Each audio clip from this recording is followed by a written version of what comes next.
Ma'asyiral muslimin wal muslimat rahimakumullah.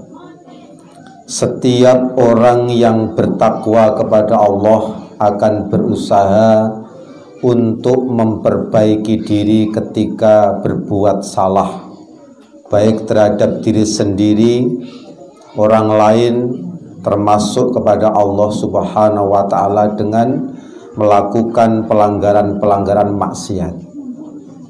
Pada malam hari ini kita tidak biasanya pengajian umum, namun sedikit menuntut ilmu supaya bisa membekas dalam kehidupan kita sehari-hari. Dan tentunya semua itu tidak luput dari apa yang telah dibawa oleh junjungan kita Rasulullah Muhammad sallallahu alaihi wasallam. Kita semuanya membutuhkan syafaat. Syafaat itu seringkali kita mengatakan syafaat, namun tidak mengetahui isi kandungan syafaat itu. Maka syafaat itu adalah usaha perantaraan dalam memberikan sesuatu manfaat bagi orang lain atau mengelakkan mudarat bagi orang lain. Dan pada malam hari ini kita belajar untuk mengenali 6 jenis syafaat Nabiullah Muhammad sallallahu alaihi wasallam. Syafaat. Yang pertama adalah asy-syafa'ah al-kubra, yaitu syafaat yang sangat besar. Dikatakan besar itu karena hanya Nabiullah Muhammad sallallahu alaihi wasallam yang mampu memberikan syafaat. Selain beliau tidak bisa. Adam, Idris, Nuh, Hud, Saleh, Ibrahim, Ishak, Yakub, Yusuf, dan seterusnya tidak akan pernah mampu memberikan syafaat kecuali Rasulullah junjungan kita Nabiullah Muhammad sallallahu alaihi wasallam. Itu syafaat yang pertama. Dikatakan besar karena seluruh umat para nabi terdahulu ketika meminta semisal kepada Nabiullah Adam, wahai Nabiullah Adam, aku meminta syafaat dari engkau. Maka tentu beliau menjawab, aku tidak akan pernah bisa memberikan syafaat karena sesungguhnya aku telah mengingkari ketaatan dari Allah ketika aku dilarang memakan buah khuldi, maka aku melanggarnya sehingga aku terusir dari surga. Aku tidak bisa. Begitu juga nabi-nabi yang lain. Setelah umat dari nabi-nabi yang lain meminta syafaat kepada nabinya tidak bisa, maka mereka lari semuanya kepada Rasulullah Muhammad sallallahu alaihi wasallam. Allahumma sholli alaihi. Pada saat manusia itu dibangkitkan dari alam kubur, itu dalam keadaan telanjang loh ya Bu. Karena ketika seseorang itu sudah di alam kubur, kemudian pada hari kiamat dibangkitkannya itu tanpa sehelai benang pun dalam badannya. Telanjang bulat tanpa memakai terumpah. Jenengan tentu tidak boleh berpikir yang aneh-aneh. Nanti jangan-jangan bisa melirik kanan, melirik kiri. Tidak bisa.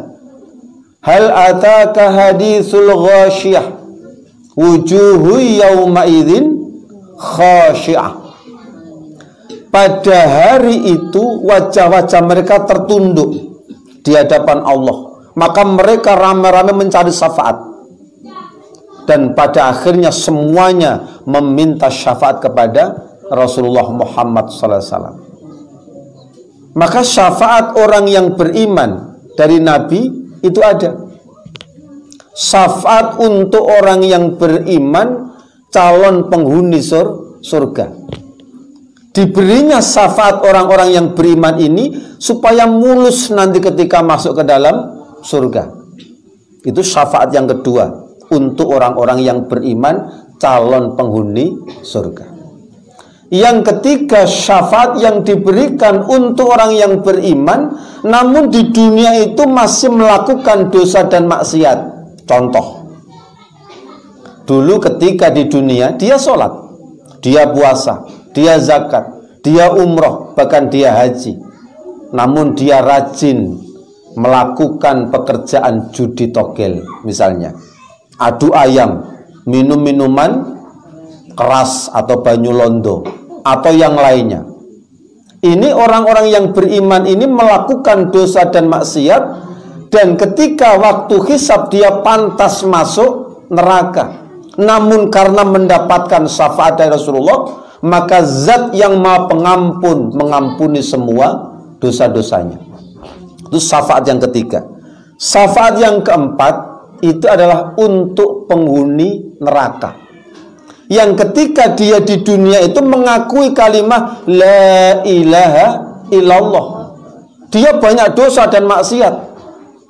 Maka ketika orang ini di dalam neraka sudah menjadi arang, kata Allah, jadi arang yang sangat hitam, maka Allah sang pemberi syafaat mengangkatnya dan ditaruh di pinggir telaga Al-Kautsar. Maka Allah memerintahkan penduduk surga yang sudah masuk duluan, wahai penduduk surga, siramilah si fulan, si fulan, si fulan. Maka ketika mereka disirami dengan air telaga Al-Kautsar, maka mereka tumbuh bak benih ketika tumbuh di musim penghujan. Ketika ada kalimat la ilaha illallah dalam hatinya, meskipun dia masuk neraka, maka diangkat oleh Allah, dimasukkan ke dalam surga, tetapi disiram oleh penduduk surga. Itu syafaat yang keempat untuk penghuni neraka yang di dalam hatinya ada kalimat la ilaha illallah. Syafaat yang kelima itu diberikan kepada penghuni surga. Dia sudah masuk, tapi karena dia minta syafaat dari Rasulullah, maka diangkat derajat surganya oleh Allah, naik. Maka tingkatan surga mengikuti hafalan Al-Qur'annya.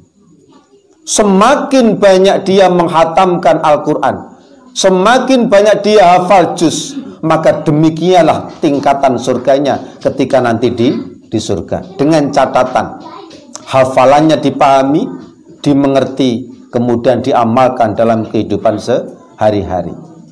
Syafaat yang keenam itu diberikan kepada anggota keluarga yang meninggal dalam keadaan kafir atau non-muslim. Siapa dia? Abu Thalib. Siksaan yang paling ringan di neraka itu siksaan yang diberikan oleh Allah kepada paman beliau yang bernama Abu Thalib, yang Allah meletakkan 2 sandal dari neraka yang menyebabkan otaknya mendidih. Itu siksaan yang paling ringan. Itu untuk paman Rasulullah, Abu Thalib.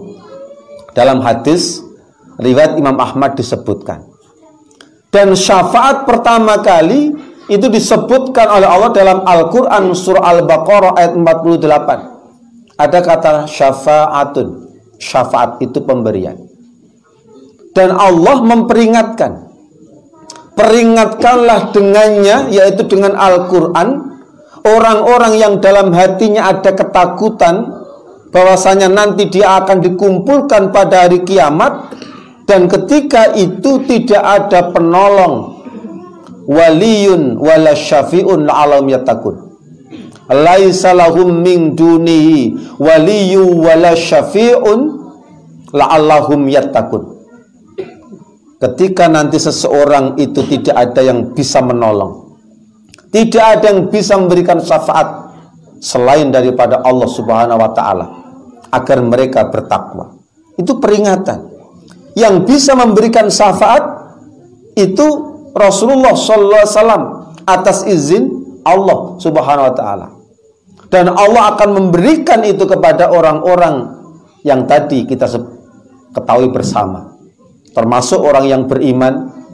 Orang yang beriman namun dia melakukan dosa dan maksiat, semisal dia sholat, dia puasa, dia zakat, dia melakukan amalan-amalan sedekah dan infak, namun masih sering bertengkar dengan istrinya, dengan suaminya, dengan anak-anaknya, dengan teman-temannya, dengan kerabatnya, dengan tetangganya. maka itu orang yang beriman melakukan dosa dan maksiat. Kadang-kadang kita menghayal bagaimana caranya supaya kita kaya. Semisal, jikalau aku punya uang 1 triliun, tentu aku akan begini dan begini. Jika suamiku seorang direktur, tentu aku akan begini dan begini. Jika aku seorang laki-laki yang memiliki istri cantik, tentu aku akan bangga. Jika aku memiliki anak yang soleh, yang dia memiliki IPK kumlot 4 misalnya, aku tentu akan senang. Jikalau. Itu menghayal. Menghayal itu akan menghanguskan amal ibadah kita. Akan menghanguskan pahala yang diberikan oleh Allah untuk kita. Maka jangan suka menghayal. Maka senantiasalah memohon ampun kepada Allah. Dan ketika manusia itu sudah mendapatkan syafaat dari Rasulullah sesuai dengan tingkatannya, maka Allah berdiri di depan seluruh penduduk bumi sejak Adam sampai akhir zaman.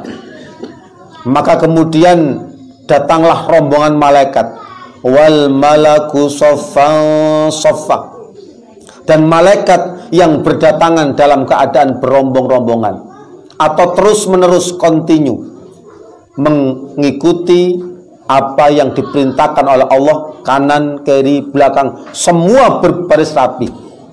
Dan saat Allah berdiri mau menghakimi manusia, malaikat berbaris rapi, semua malaikat, maka Allah perintahkan neraka jahanam keluar.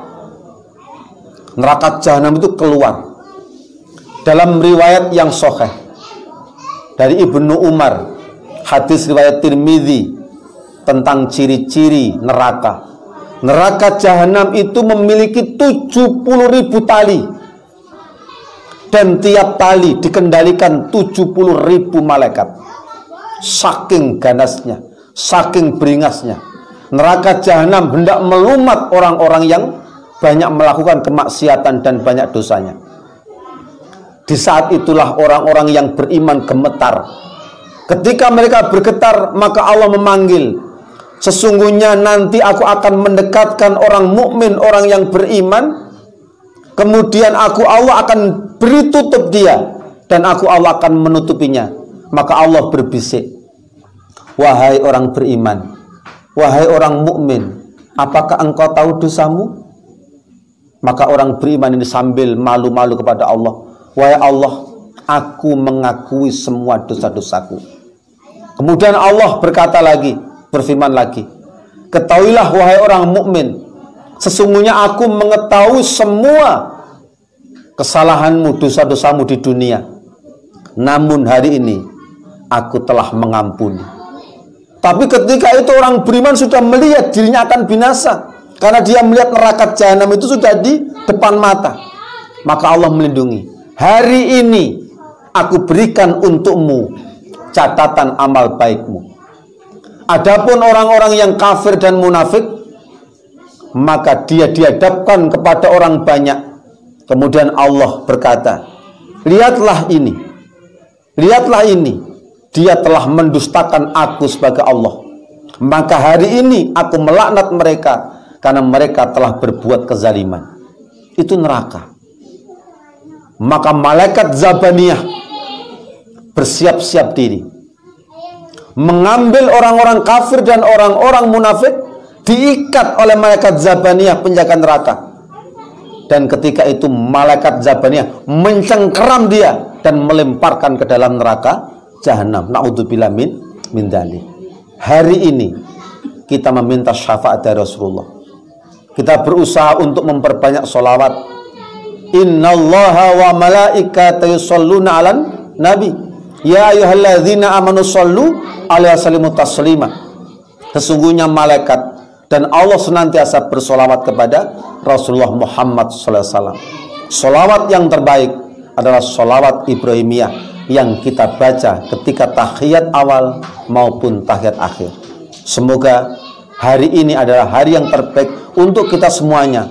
Meskipun di antara kita masih suka berselisih dengan suami, masih suka berselisih dengan anak, masih suka bertempur dengan tetangga, dan kadang-kadang benci sampai ke urat nadi. Semoga dengan syafaat Rasulullah sallallahu alaihi wasallam kita semuanya akan diangkat ke dalam surganya Allah. Semoga Allah mengampuni dosa dan kesalahan kita semuanya. Bismillahirrahmanirrahim. Allahumma sholli wa sallim ala sayyidina Muhammadin wa ala ali sayyidina Muhammad walhamdulillahirabbil alamin. Allahumma ighfir